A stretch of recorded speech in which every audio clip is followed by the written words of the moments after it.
De la Ménorah à la Hanoukia. Bref résumé de la paracha Miketz. Joseph interprète les rêves de Pharaon.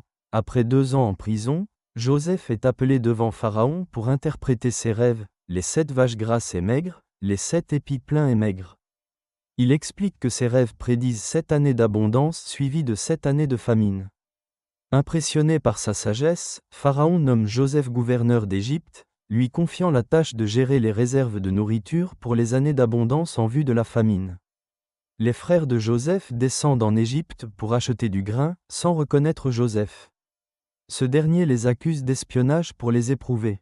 Joseph exige qu'ils ramènent Benjamin, leur plus jeune frère, comme preuve de leur bonne foi, et retient Siméon en otage en attendant leur retour. De retour avec Benjamin, ils sont reçus chaleureusement par Joseph, qui prépare une nouvelle épreuve en cachant sa coupe dans le sac de Benjamin et en l'accusant de vol. Message de la paracha Miketz.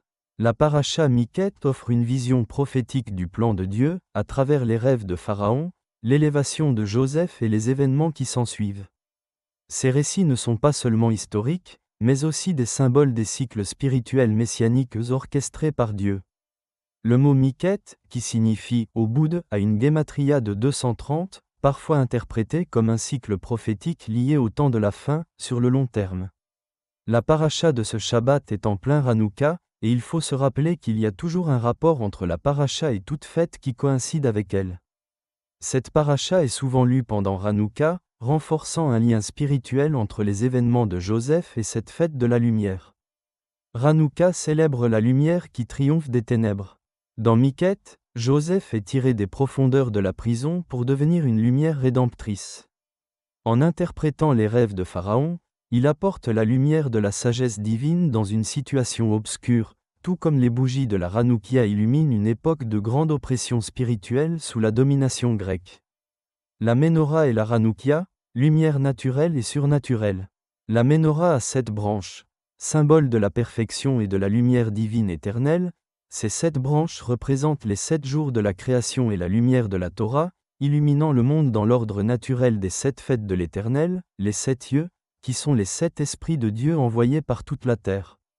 La Hanoukia, avec ses 8 branches et une supplémentaire pour le Shamash, serviteur, est spécifiquement liée à Hanouka, célébrant le miracle de l'huile qui a brûlé 8 jours. Elle représente la lumière qui surpasse les limites naturelles, une intervention divine miraculeuse et annonce la lumière surnaturelle du Messie.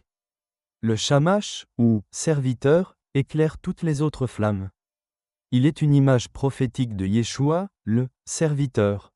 Yeshua est présenté dans le Nouveau Testament comme celui qui est venu non pour être servi, mais pour servir et donner sa vie en rançon pour beaucoup. Matthieu 20, 28.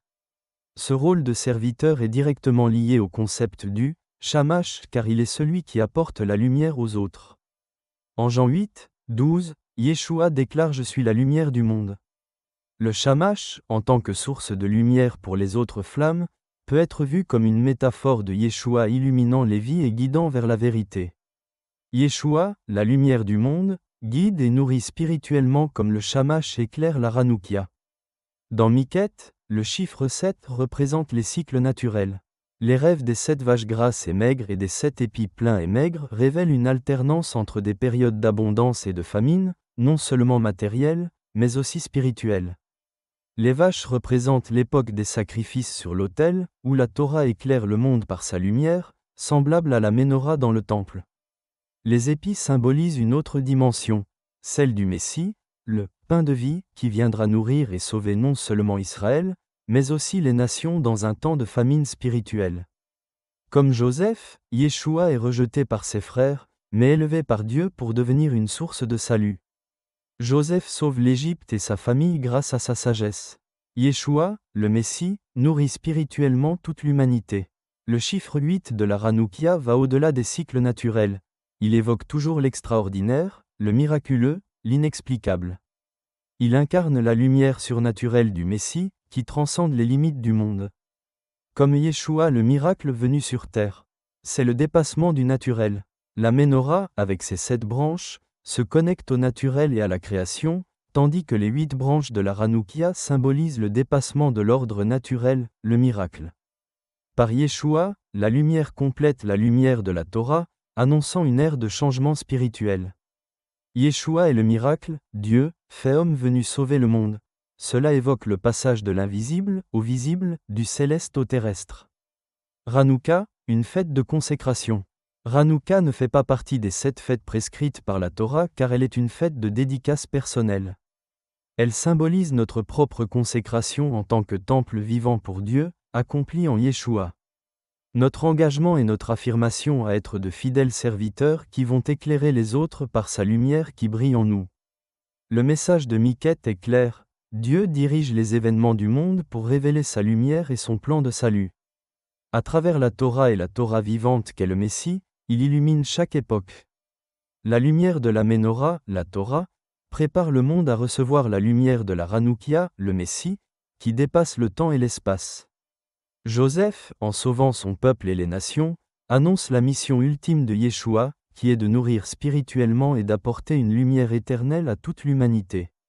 La paracha Miquette, lue pendant Hanouka, nous invite à méditer sur la lumière divine, la Torah et le rôle messianique de Yeshua, qui, comme le Shamash, allume la lumière dans les ténèbres et révèle la gloire de Dieu au monde entier. Shabbat Shalom, L. B.